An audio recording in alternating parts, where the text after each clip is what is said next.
the Instagram. Well, yeah, for now I just removed myself from the stream. Are you removed from the stream? Mm-hmm.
To the stream, and I'm going to hide that. Hey, world.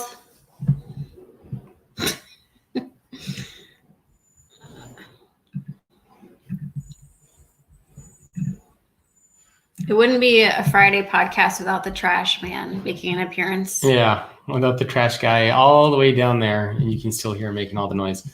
Well, hello everyone. Welcome to another episode of the BYOB podcast. We are your trusty hosts, Blake and Jacob Morgan, and today we are talking about how to get paid when you work for yourself. We're going to have a conversation today all about money, which we know can be a little bit of an awkward conversation to have, but it's an important conversation to have as well. So this is actually going to be a two-parter. Today we're going to be talking about the mindset aspect of how to get paid when you work for yourself. And then later on, we will do, probably next week, we'll do an episode on the actual tactical piece, how to negotiate deals, how much to charge, all that sort of stuff. So that'll be what we'll do next week. And this week, we'll be talking about specifically the mindset piece. So Blake, do you want to kick us off with today's topic, or do you want me to kick us off? You can kick off. Okay.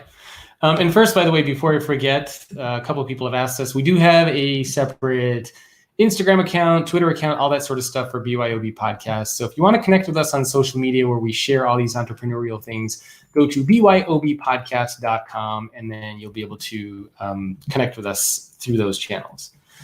So I think to get started to talk about mindset today, the first thing that we want to talk about, and as I mentioned, people are usually not comfortable asking for money. It can be weird. It can be awkward. Let's be honest, it can even be pretty stressful. And the assumption here is that if you usually get started off on your own at the beginning, chances are you might have to do, or maybe you did some work for free for a while. Maybe you did some, maybe you were an intern, or who knows, maybe like me, maybe you spent a year or two of your life speaking for free and even covering your own way. And now That's finally, how we met. Yeah, that's exactly how we So met. that's good you did that. Yeah. And then maybe finally now you're at a point where you're like, you know what? I'm ready to start actually charging for my work, start charging for the things that I do. So today we're going to talk about 3 components of the mindset. The first, we're going to talk about having an arsenal that allows you to charge. Then we're going to talk about how to get out of the free mindset. And then we're going to talk about the confidence aspect. And again, this is all about the mindset piece. And for the next episode, we're going to talk about the tactical sort of stuff about how to charge. So Blake, why don't you start us off with the first part, the arsenal piece. So kind of building up your toolkit so that you can even start charging for people to begin with, or start charging for your work to begin with, I should say. Let me take you back to 23-year-old Blake living in New York City. My first job out of school, I was paid $38,500, and that was a fortune. I was so excited about that. I got a few little raises at this company I worked at, but I remember once I was moved into a new department to help this conference company go digital, and I learned what my colleague was making. I think she was making 50 grand, and that just seemed like so much money. And it is for a young person, even more than 10 years ago. And I cleverly told my boss, because he said, so we want you to come over here and help us do this customer management online conference thing. And I said, no problem. Just pay me what she's making, and it's no problem.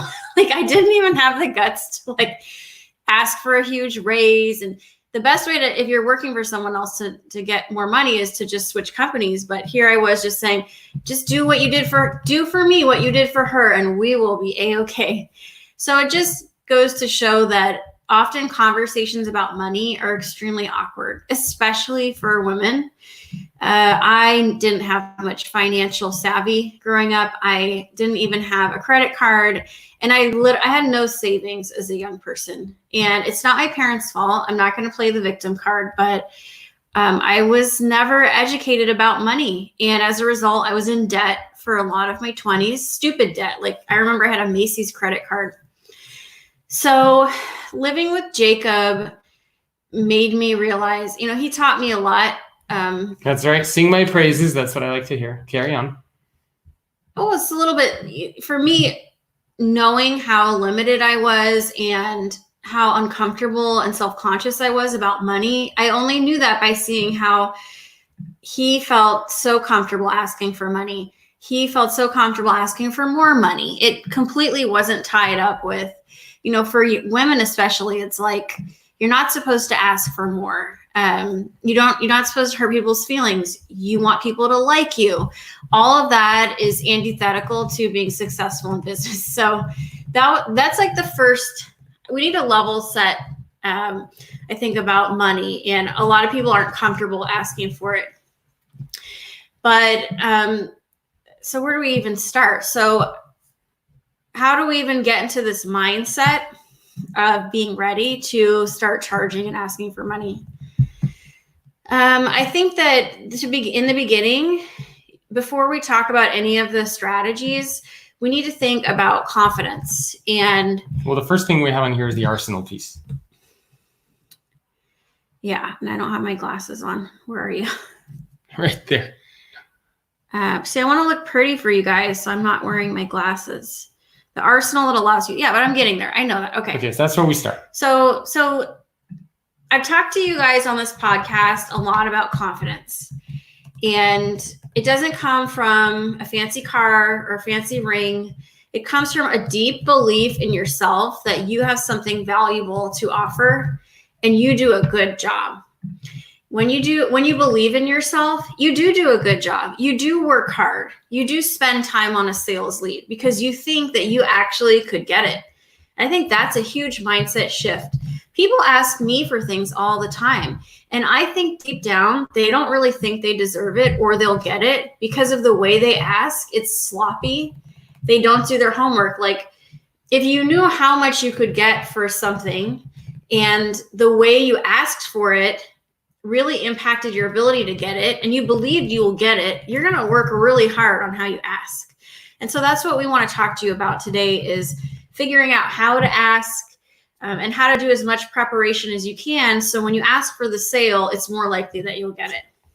Yes. And what we're going to talk about today, I think you can apply if you're an entrepreneur, even if you work for an organization and you're even trying to ask for a raise or to negotiate a higher salary.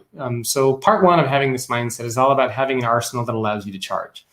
So imagine for a minute that you are or you're looking to hire a trainer, and you look for trainers, and finally you find one, and the trainer that you find is very out of shape. You find that they don't work just out. To warn you, every time I talk about this on LinkedIn, people get really mad at me. That's fine.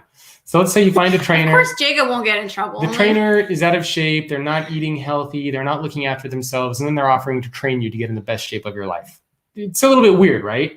Or let's say, for example, you want to hire a financial advisor, yet you find the financial advisor is still living at home and they're not actually doing any of the advice that they want to give you for themselves.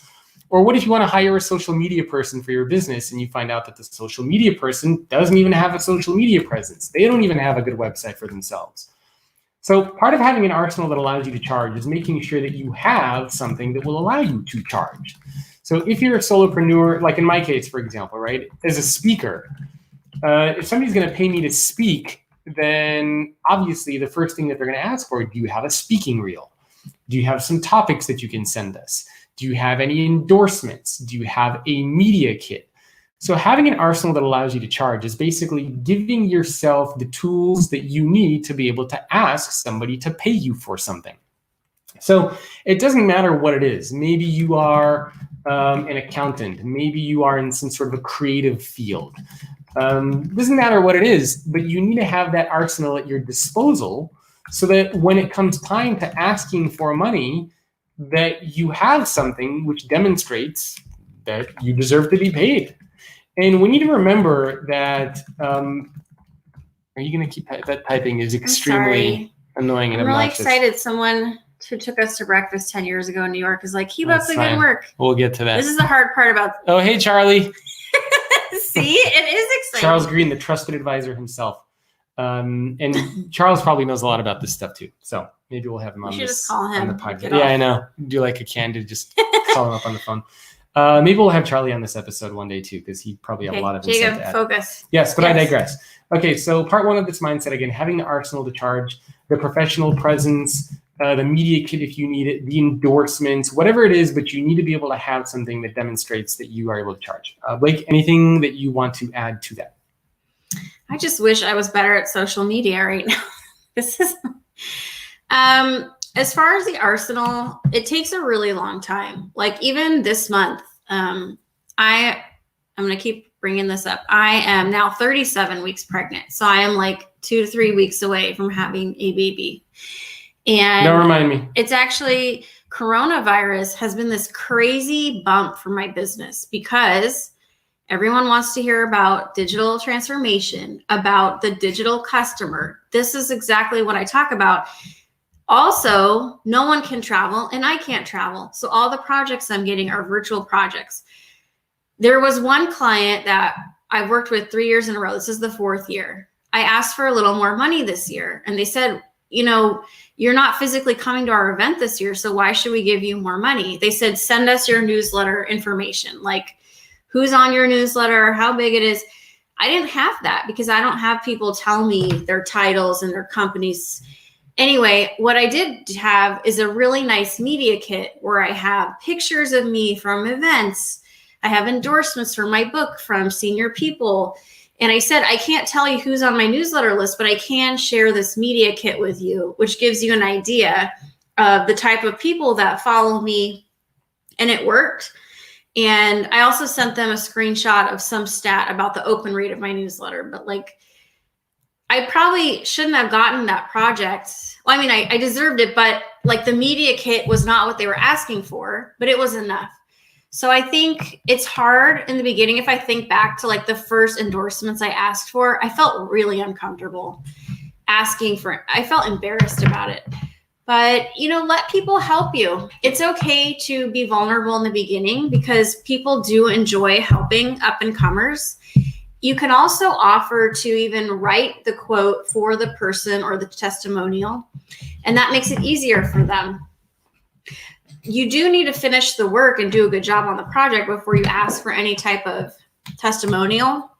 But always ask. I think on my LinkedIn, I have 30 now testimonials.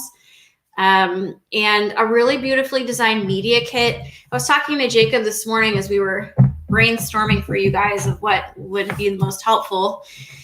And what I told him was that your website, are you done fidgeting? Yeah, my computer was unplugged and I was trying to figure out why it's not charging. So now I got that straightened out.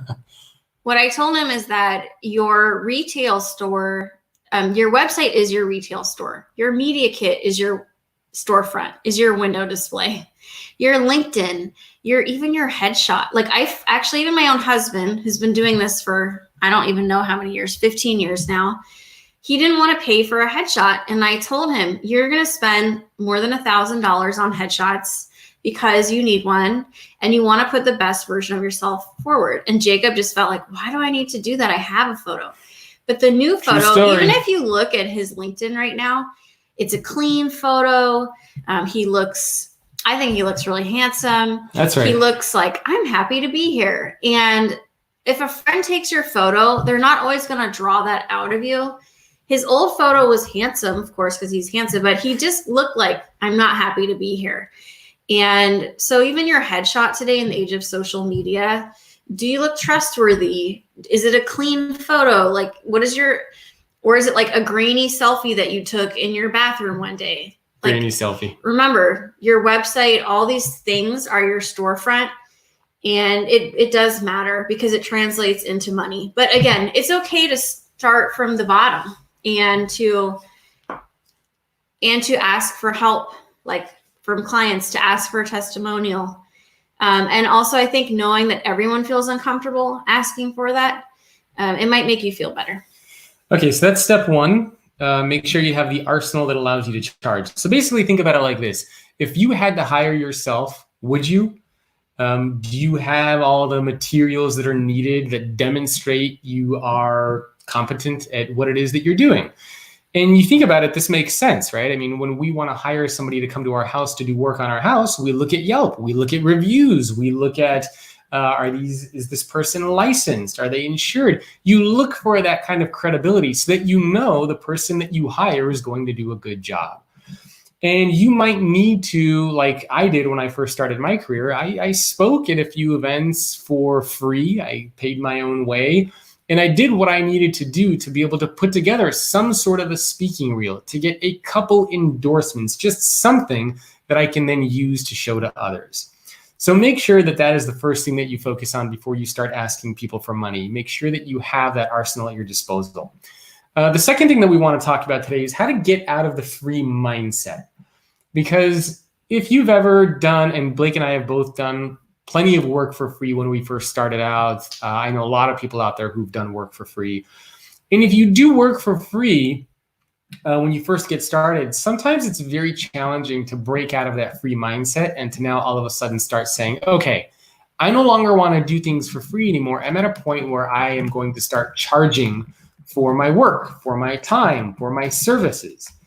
So how is it, what we want to talk about now are a couple signs of how you can start to get out of that free mindset. And I'll touch on the first one and then Blake can tackle the second one.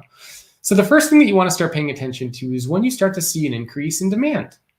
So if you start to get requests, if you start to see that more people are saying yes to you, then you can start to test the waters and start to charge some sort of a small amount. Actually, my brother does this, and I should ask him about this.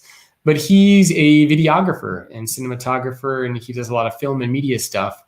And one of the things that he used to do, and he still does it actually, when he first started out, is he would reach out to people on Instagram, celebrities or fitness personalities, and he would offer to do videos for them. And he would say, you know what, I'll do like a video or two for you for free, just so you can see how I work and, the style that I have. And he would do a really, really amazing job for these people. And then he would start to charge. And he would charge a smaller amount and gradually increase his rates over time as he started to work with them. He started when he was in his late teens, early 20s. He's now in his mid 20s or so. But it just gives you an idea of kind of the approach that he took. So I think one way is to just really be aware of the demand that you have. If you have no demand, maybe you still need to plug away a little bit longer. But if you start to get more demand, I think you can start to put some sort of fees behind it. Anything that you want to add to that? We are trying to get this broadcast to like 1 million social networks, and this is still new for me. Anyway, doing the best I can. To get out of the free mindset, you want me to respond to that? Not paying attention. I'm doing technical support, you guys. Trying to get. It's a pain. Where are we? Getting out of the free mindset. Yeah. So I keep bringing it back to, it's not just women that are uncomfortable asking for money. But, I get a lot of emails, and so does Jacob, about people offering to do things for free, or like, I'll give you a free valuation on your SEO. I think free, what they say is free begets free. So if you offer your services for free, like, you're not going to ever make money if you keep offering services for free. It's not a scalable business model. No. And when I think back to my first projects, they were through people I knew, through my network. I had done research, which helped make me feel more comfortable. Like, I remember I had a retainer working for a woman in high tech. And I did some research and figured out, well, $5,000 a month seems to be normal. And that's what I charged her, and that's what she paid me. But the more research that you do, the more people you talk to, the more you'll be able to figure out, well, here's what my skills are. Here's my experience. And on the spectrum, here's where I fall. Because you can't open your business charging as much as people who've been doing whatever it is that you're selling for 10, 20 years. But you have to work up to it. But you have to think about, what do you need in order to live? And what would the market pay for your service? Speaking, it can vary. Like, Jacob and I are speakers. When we put our books out, that, for me, publishing my first book allowed me to charge like $10,000 for a keynote speech plus travel, that's like standard. That's not even a lot of money for a speaker. And then as my brand grew and my second book came out, I was able to charge more. But there is somewhat of a formula to this. So it's not just a shot in the dark. As you move forward and acquire more clients, you'll get more feedback on what you can charge. And then you'll become good at what you do, and you'll be more confident, and you'll be willing to charge more and just walk away. Like, people have asked me to go to Australia for like almost half of what I charge. And for me, a flight to Australia in non-COVID times, that's a day. And then you're dealing with the exhaustion of traveling across the world. And it's, probably it's 5 days for the most part to travel there and back, plus the prep and then coming down. I mean, you have to factor in all that stuff. So, like, I know a speaker where he charges a lot more to go to Europe than he would in the US. And I mean, that's something to think about. So you have to think about your own industry and what makes sense for you. But confidence is a lot of it, and be willing. We're not at confidence yet. We're still in the second. The free mindset, like, when you know your worth, you feel like, I'm excited to tell you about what I have to offer because I really believe in what I'm doing, and I really believe it's going to help you. And this for me has taken 4 to 5 years to like. I feel at this point in my career, like, I've spent so much time and energy thinking about the topic that I focus on. I don't think anyone has spent as much time thinking about how to explain it. And that's how I see myself, as creating easy to understand material for people to also take my ideas and use them at their own companies and say, well, this is customer experience. These are the important aspects of it. So they're not just paying for me to spend 45 minutes on a stage. They're also paying for the last 12 years that I've been researching the topic, spending time on it, hours and hours and hours of interviews, of reading, of writing, of researching, of traveling. So you can't just think, well, I'm just selling a 60-minute speech. How much should I charge for 60 minutes? They're also paying for all of the work that you've done to become an expert. And you have to believe in yourself in order to convince other people that they should believe in you too. All right, so get out of the free mindset, couple of bullets there. So one, again, when you start to see an increase in demand, I think it's safe to say that you can start charging. Second, when you realize that you become good at what you do, I think that's a good time to start charging. Third point to remember is that you can always test the waters. So for example, even for me, I'm creating an online course, and I've had online courses in the past. And so even with a product, part of the question you always have is, how much should you charge for something? So you can put something out there for a certain amount, let's say $500 for a course. Maybe some people buy it, maybe some people don't. You can test that at $200. So you can try to ask for different amounts and see what people are willing to pay. That's one of the reasons how I dictate, for example, speaking fees. Of course, I pay attention to what other people are charging in the industry, but sometimes, for example, you see if you're getting a lot of demand, and if in a particular month you get, let's say, 10 requests, obviously you can't do probably 10 speaking gigs in a month. So you can start to play around with the numbers a little bit and see if people are willing to pay you more for your time and for your speech. You also need to remember that money is simply an exchange of value. So if you see value in what it is that you do, then it's fair to assume that people should be paying you for that value. And as Blake mentioned, if you constantly just focus on doing things for free, it kind of means that there's no value to it. And it means that you don't believe that there is any value to it. So really, I think that is an important point for people to remember when getting out of that free mindset. Anything else? Yeah, Charles had an interesting comment. He said, Charles Green, author of The Trusted Advisor, very successful book. Yes. Charles has been in the I'm sure a lot of business. people who are watching this know the trust. It's been like the blueprint for consultants around the world. The Trusted Advisor. We really don't deserve you in our audience, Charles, but we're so pleased to see you there. And he agreed with me about your headshot. Okay, so Charles actually suggests that you're better off doing some things free than giving a random 50% discount. He says if you have a policy, stick to it, and people respect your pricing. It's like a Louis Vuitton bag. These damn things don't go on sale. You are not going to walk into Hermes or Tiffany's and get a sale on a Hermes scarf or a Tiffany's diamond. Because that would decrease the value. And once someone has paid less, they're never going to want to pay more. And you know that in your own life when you're shopping. If you've gotten, like, once you started paying for less on Amazon, let's say, what's a good example? I don't know. Like Jacob and I bought a vacuum this week because we have been cleaning our house ourselves. And we realized that the vacuum we give our cleaner is a complete piece of garbage because we were vacuuming. Anyway, we spent $500 on a Dyson vacuum, and it's a really nice vacuum. But now that we have a good vacuum that works for $500, like, why would I spend more than that? Because that's already a lot of money. But I agree that don't discount yourself. Maybe do something pro bono rather than discounting. I think we'll talk about this more in the second part of this when we talk about tactics. But one of the things that I'm a big fan of is if somebody asks me for free stuff, instead what I typically like to do is just try to add additional value to something. So I won't necessarily give a discount, but I will say that I will do something else. Again, using my example in the form of giving talks or workshops.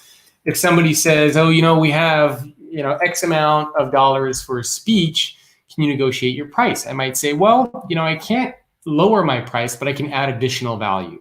So why don't we also do a book signing on site? If you have a dinner for the sponsors of your event, I'm also happy to attend the dinner. So sometimes I try to also add additional value. Same thing when selling something like a course. Are you going to say something self-deprecating about that? Because you sound like a real jerk. No. I will give you the pleasure of having dinner with me. Here's the thing, guys. If you're not a speaker, but can we just preface it? Can we explain that? Why most people wouldn't understand why you wouldn't, like, No, I think so. So when you're a speaker and you travel, like every activity you add on, it is tiring. It is. So even getting there early enough to attend a dinner, being clean, well dressed, not resting after a long flight, like it is kind of taxing. And it, like Jacob and I would probably, once we get to a new city, it's much easier to go and just have dinner kind of by yourself where you want to eat. Call your family on FaceTime because you haven't talked to them all day because you've been traveling. Like, it's not like, oh, you can have the pleasure of eating dinner with me. No, it's not meant to be. It's also, but I just feel like it's important to like put some context because it just sounds like very self-involved. I guess. I mean, I think anybody, yeah, I suppose. But I mean, it's sort of like. And then people will ask you questions like at the dinner. Let me finish my I'm thought. sorry. So, yeah, too much rambling. It's anything. I mean, it's for anything else, right? I mean, somebody might ask you for a project or a proposal, and then they'll say, oh, by the way, can you do this? And can you do that? And can you do that? And eventually you have to draw the line somewhere. Same thing for speaking, same thing for workshops, same thing for consulting. Basically, the point that I'm trying to get at is instead of trying to discount my service, I try to see where I can add additional value. So maybe I will promote, help get more attendees to your event. Maybe I'll share it on social media, or maybe I'll do additional activities that go beyond what we agreed that I would be doing. And again, this could be going to dinners. This could be doing videos on site. This could be doing interviews. Or promoting their event. Yeah, it could be doing other activities. So I'm a big fan, instead of trying to discount my service, is to try to add value on top of my services. And the point that I was trying to make is this also applies for selling products. In my case, when selling a course, I don't want to necessarily discount my courses, but instead I'll say, if you sign up for the course, I will also give you these bonuses. I'll give you a signed copy of the book. I'll give you these 2 bonus courses that go in addition to that one. Not, I'm going to give you 50% off, or I'm going to give you 80% off. So something to think about when you kind of want to get out of that free mindset. And again, we'll talk a lot more about this in the tactics aspect, but I think that that's an important part to remember, because eventually you need to get out of the free mindset and start to get into the paid mindset. So look at the signs, the demand. When you become good at what you do, start testing the waters. Even if you start super, super small, what can you ask for? Ask for $100. Ask for $500. You can even ask for something that is low, but you want to just start getting in the habit of collecting money, of being able to ask for money. I think that's an important step. And learning that you don't just want to break even. No, of course not. And again, the last thing here is just to remember that money is an exchange of value. So the last piece here for the mindset aspect is just having confidence in yourself to be able to move away from the free mindset to the paid mindset. So Blake, why don't you start off that one? Of confidence? Yes. Wow, this is such a big topic. There are people who write entire books on being more confident. I think confidence is interesting because I am not a normal, I don't think I'm normal. Like, I use all these things that wouldn't be associated with confidence, and I use them as a way to seem really confident and build rapport. Everyone has a different style.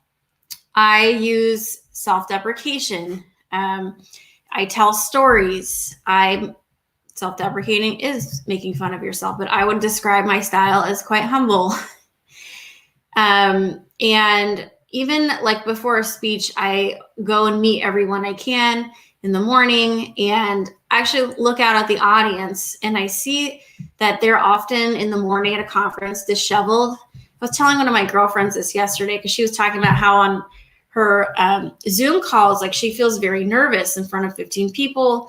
And I was saying, well, if you just connect with the people, then you realize that we're all just human, and they're human. They've got problems. You're a human being. You've got problems. And it really makes you feel better.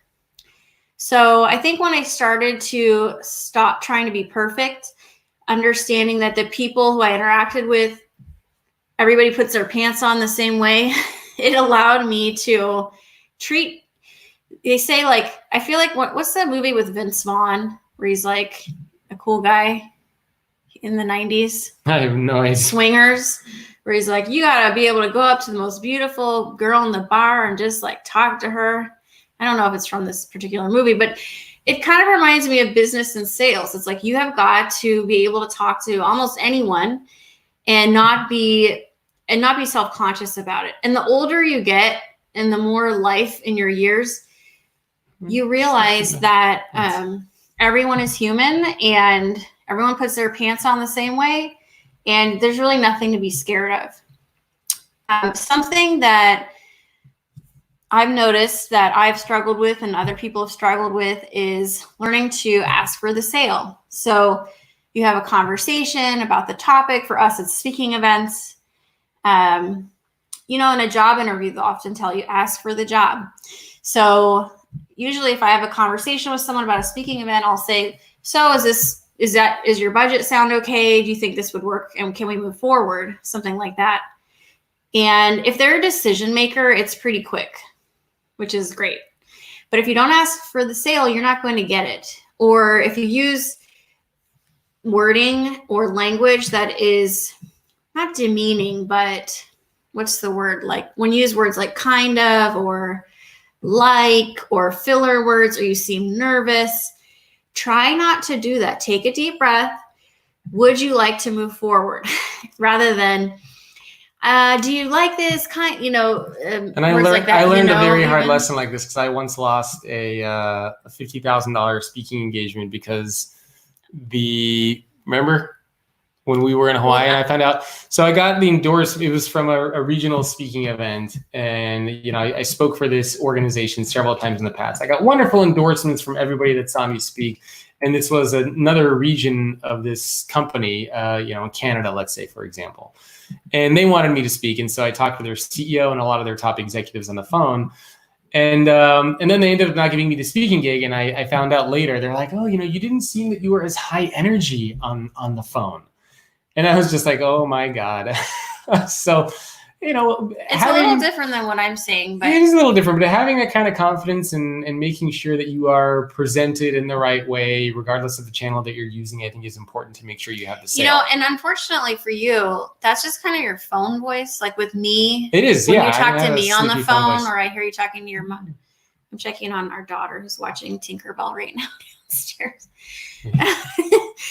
I think what Jacob's talking about, it really comes down to self-awareness. So he had already worked with this company before. He had gotten really good reviews on the first project, on the first speech, but for whatever reason, the CEO didn't really like him. And he probably No. That's not, okay.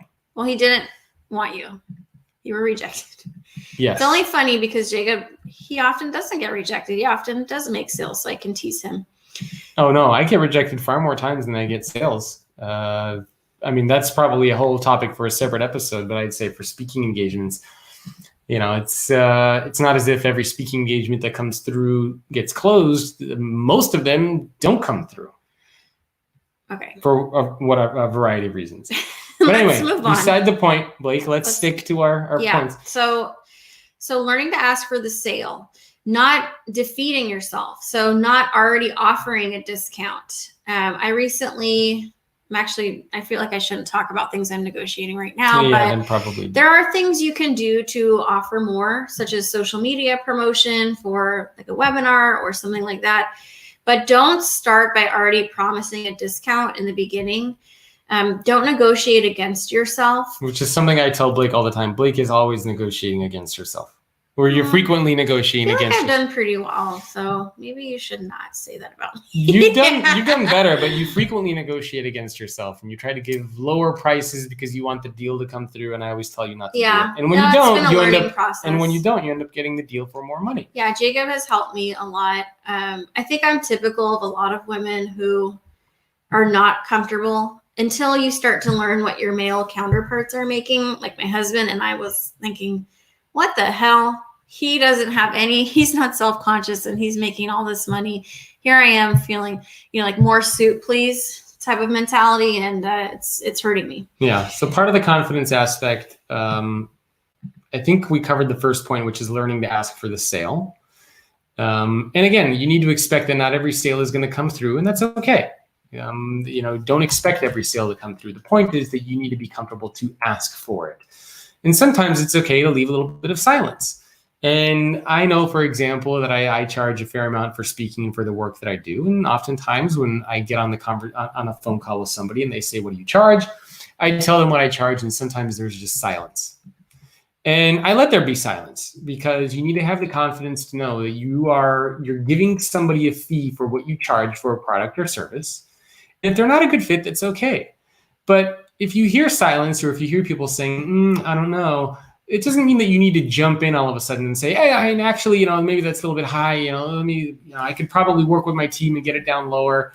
For a solopreneur, for an entrepreneur, that's not a very, I think, effective way to do it. You have to be willing to have uncomfortable silences and maybe even not hear from them for a few you can days step away. I two. had a conversation like this last week, actually, where, I was the head of marketing for a big company. I told them fees, and then they were kind of like, I don't know, maybe, can you do lower?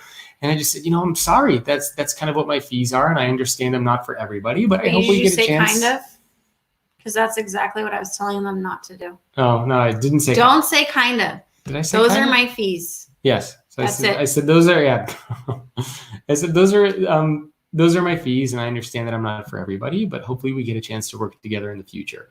And, if it works out, great. If not, I'm okay with it. So the whole point is, don't negotiate against yourself, because oftentimes other people will try to negotiate against you. And you have to be willing to walk away, and they have to be able to smell that you don't really need them. If they smell desperation, like I need this project, or, my house is going under, nobody wants to work with a desperate person. Yes. Even if you are desperate, you have got to manage that stuff. So the point is, do not negotiate against yourself, because people will be trying to do that for your entire career as an entrepreneur or solopreneur. Let them try to negotiate against you, and then you can decide if that's something that you want to do. You don't need to come to the table first to negotiate against yourself. There are departments and companies, they send this to them before signing the deal. What are they called? Yeah, procurement. Their job. Didn't you meet someone who did that with M&Ms or something? Yes. What's the story?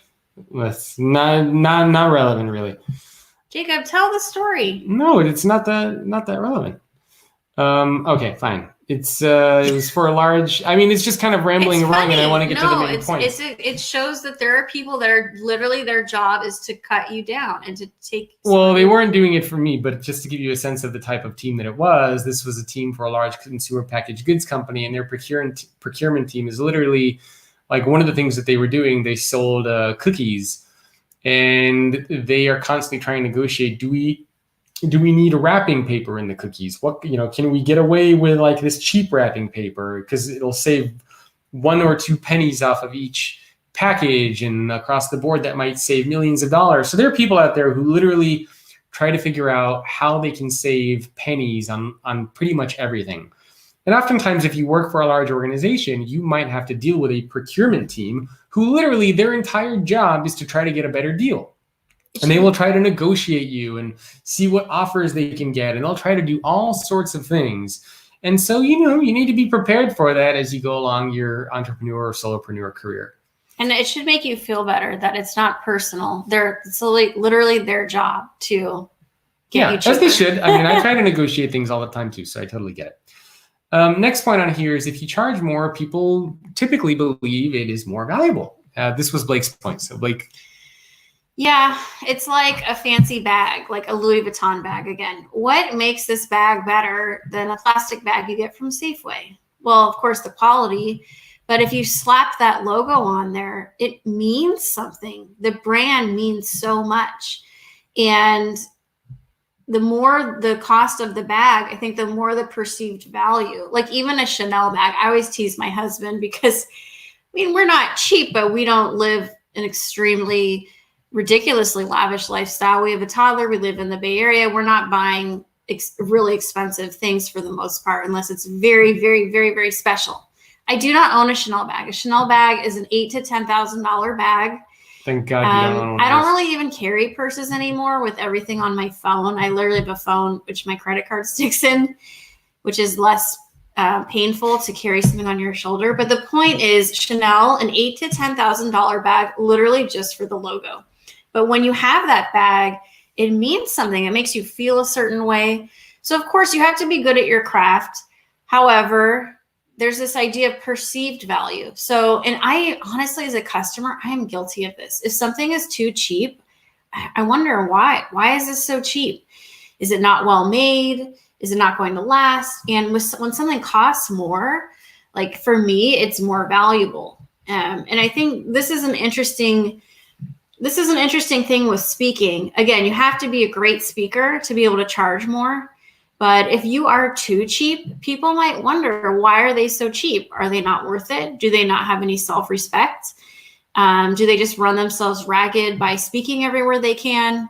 So again, the idea of perceived value, often if you charge more, you'll get more and clients will think you're worth more. The next point, maybe one or two more in here, and then Blake wanted to talk specifically about women and confidence in asking for money. We have to do a whole podcast on that. Well, probably we can in the future. So I'm just going to recap these main points that we talked about so far, and then Blake will talk a little bit about women specifically because she's had lots of experience with this. So remember, step one, learn to ask for the sale. Even if it's a small sale, you got to ask for it. Practice in the mirror. I don't care what you got to do, but just be comfortable saying, hi, my name is so-and-so, and I charge $5,000. I charge $10,000. Whatever it is, be confident in saying what it is. Know that your product or service has value. Be okay with it. Understand you won't close every deal. That's okay. Second thing, remember, don't negotiate against yourself. Have the confidence in there to stand by your fees. You're good at what you do. Money is an exchange of value, and you are bringing value. So don't negotiate against yourself. Let other people do that. Next, if you oftentimes charge more, there's an inherent perceived value to it. Now, again, it doesn't mean that, for example, I can tomorrow start saying, hey, I'm charged $500,000 for a talk. You obviously need to charge something that matches the industry, matches what other people in your area are charging. How big your brand is. Yeah, but there's bands, right? You can be on the low end or kind of the high end. And so just be aware of those. Do you want to give examples? You can get one if you have one. Like Adam Grant charges maybe $100,000. Mel Robbins, Simon Sinek. Who even knows at this point? Seth Godin. These are people with best-selling books. I actually don't know if Adam Grant has a best-selling book, but I know, he's just everywhere. So when you're everywhere and you're that famous, Gary Vee charges how much? Probably a few $100,000. You can charge a lot more. Jacob and I are not there, but we still do well. But these are all things you can think about. And that's what you can work toward, is being a speaker that gets paid 50 to 100 grand. Yeah, and again, it's not meant to just be, you don't have to be a speaker, right? This is applicable for regardless of the industry that you're in or what you do. And it's good to know what everyone else is making, though, if you can. Just remember, it's your responsibility to know the industry rates for what it is that you're selling, whether it's a product or service. Okay, Blake, so you have a couple points here you wanted to talk about for women specifically. So I'll let you jump into those, and I'll chime in whenever I can. Yeah, I've talked about this before, but I wouldn't say anger motivated me, but I think honestly, being married to someone who does the same job, that was how I realized how limited my mindset was, how insecure I was, how uncomfortable I was asking for money, how much I needed people to like me, and how much I wanted people to be my friends. Now, these people in the industry who acted like they were my friends, they're your friends, and then they ask for the help that they want, which is, our 3-year-old's making an appearance. I will go help her. Yes, I will go help her. You carry on. The joys of motherhood. That's fine. I can talk about this for an hour. Jacob, maybe just tell her you're coming. She's screaming. Anyway, so knowing what my husband was making, seeing how successful he'd become, it gave me, of course, I'm not angry at my husband. If he does well, I do well. But knowing, wow, like I can't believe how uncomfortable I am asking for money, and he has no problem. He gets off the phone with a client or a prospect. He is not thinking, did they like me? Did I say the right thing? That's a specifically, often, not always, but often a female thing where we're taught as young girls, get everyone to like you. If you're likable, you'll survive in this society. And I think that whole likability thing, it's really the antithesis of being successful in business, because you have to take risks. You have to be bold. You have to be willing to say things other people might not say. And you can't be concerned if people like you or not, because how are you going to have an opinion?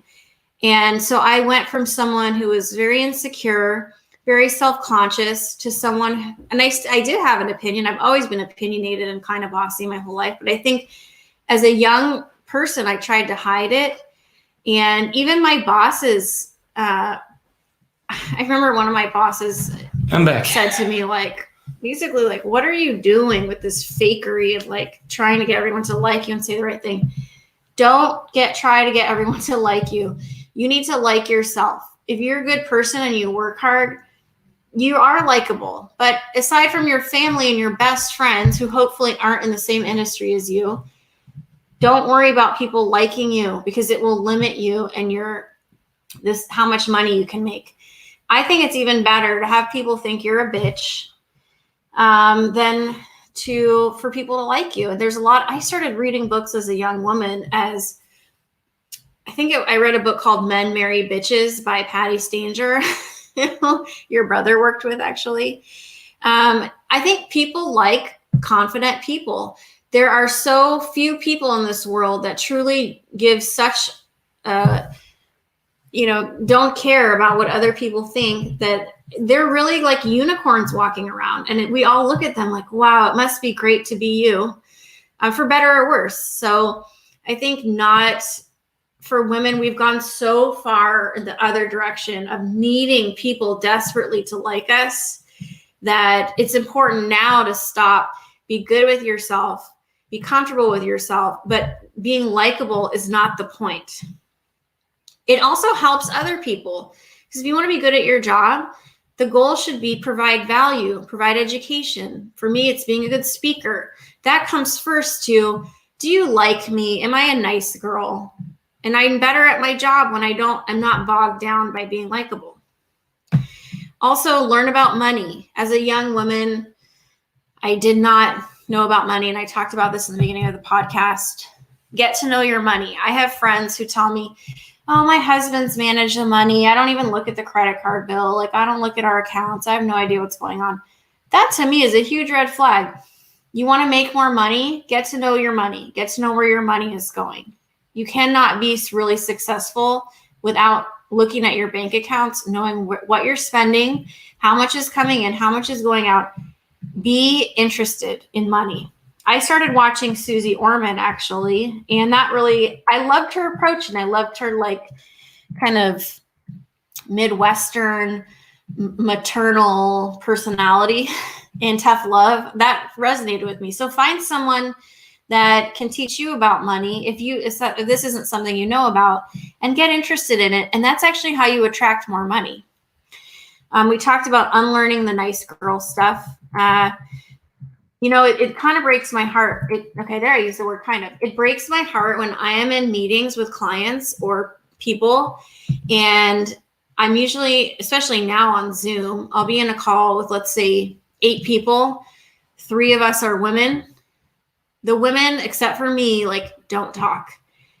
And it breaks my heart. I want women to start talking, speaking up, being the leaders, having opinions. You cannot be a leader and not talk. You have to talk. Force yourself to talk. Even Mel Robbins always says, stop taking notes as a way to hide from having to participate in a meeting. I don't care if your voice shakes. I don't care if you're scared as hell. I don't care if you pee your pants. Start talking in meetings.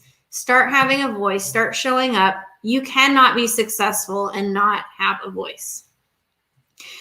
The next thing is about everyone being your friend. People in business are not your friend. I made this mistake so many times. I really wanted these older, successful women to like me. And I'd go to networking events with, what was that networking group called? I don't even know which one there were. I don't remember, but it was all these like rich, successful tech executive women in the Bay Area. And I was really young. I didn't have any money or success really. And they didn't really have an interest in talking with me. And I don't know why I was wasting my time. I should have been out making friends my age, having fun. These people, they're not your friends, because what can happen is you think they're your friend. And then like for me, women are my friends until they ask me, can you get me a Forbes column? Or how do I get a book deal? Can you do this for me? Can you get that a lot. Me? I get that zero because times. I'm very approachable, but apparently I'm not. These people are not your friends. You can be nice to them, but if you want friends, I have a lot of neighbors that are my friends. They've never seen my LinkedIn. They don't know what I do. They don't care. That's not what it's about. Those are your friends. So stop wanting everyone to like you. It is hurting your career. The second to the last, ask for the sale and shut up. Is that dead air making you uncomfortable? Good.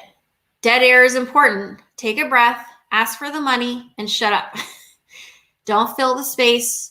Even if it takes them a couple weeks to get back to you, Well, you can follow up. You can follow up, but don't start, like Jacob said, discounting yourself before it's necessary. So don't fill dead air 24/7. Some people have told me, you talk too slow. You're boring.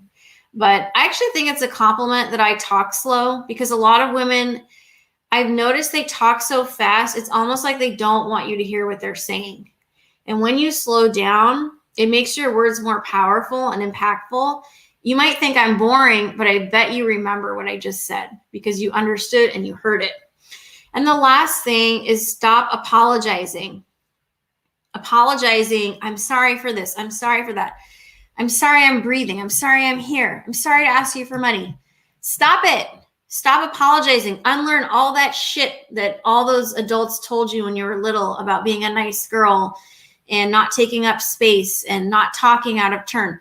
You got to throw it out. You want to play with the big dogs. You want to be as successful as a man. You don't have to act like a man. But, Jacob, in past podcasts, someone in business once told me, oh, do that nice girl, that little girl thing or something that you've done before. And Jacob said, never asked me to be a little nice boy, something like that. You've got to unlearn all that noise. Meditation can help with this. Breathing. I mean, we can do a whole podcast about using all these tools to have a healthier mindset, like meditation, exercise, to be empowered for women. And Jacob, he does a lot of this with me. He's very supportive of me. He, also Sheryl Sandberg says, like, the most important decision you'll make in your life is who you marry. And, I'm a heterosexual woman.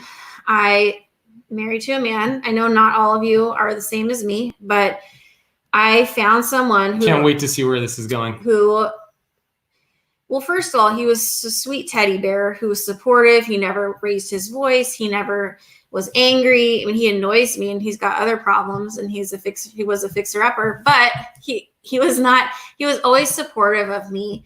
And I think he knows that if I'm successful, he's successful. So he's literally personally invested in me being successful.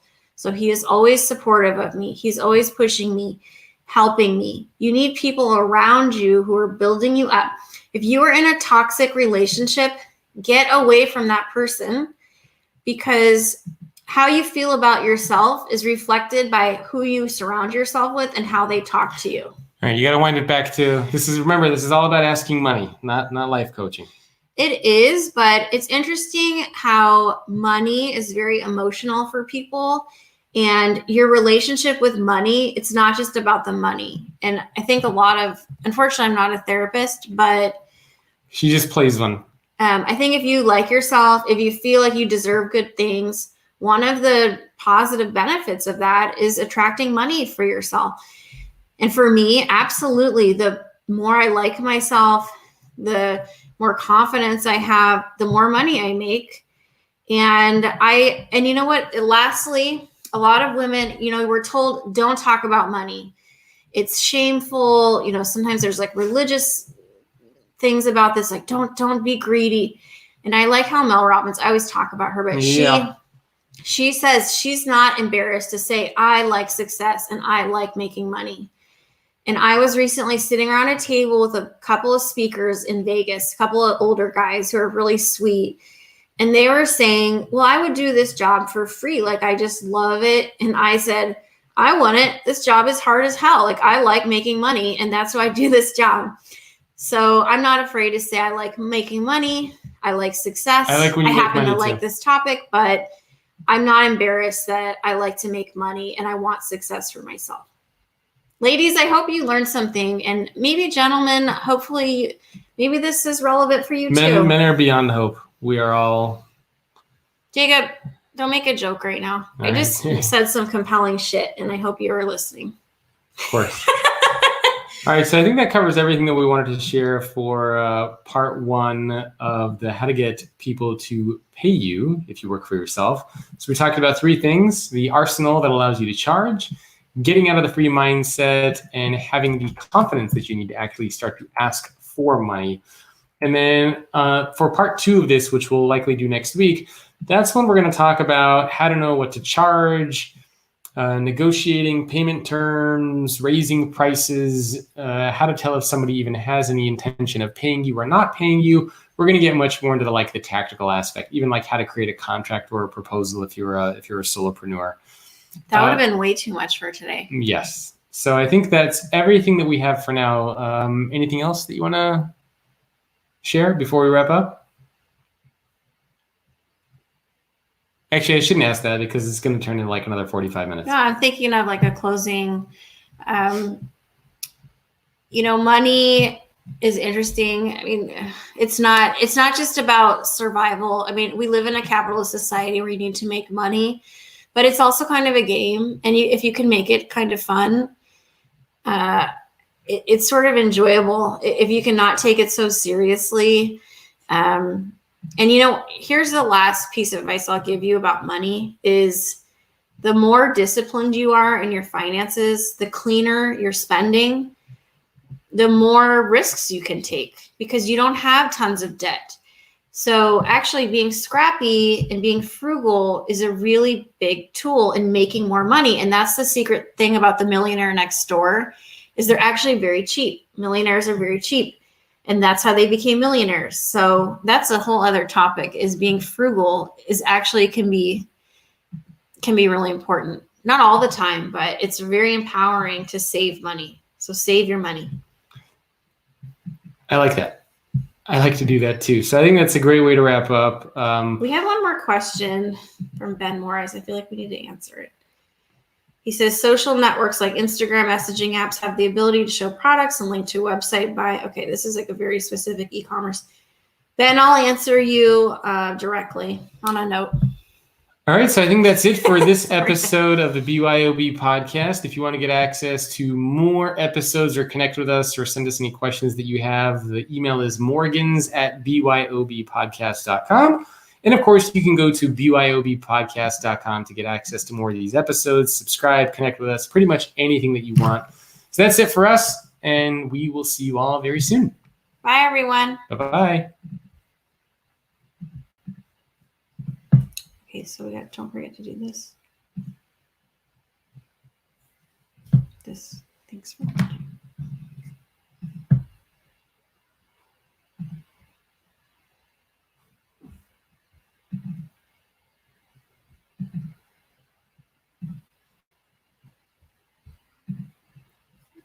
Eat in this. I'm already done. It says it on there.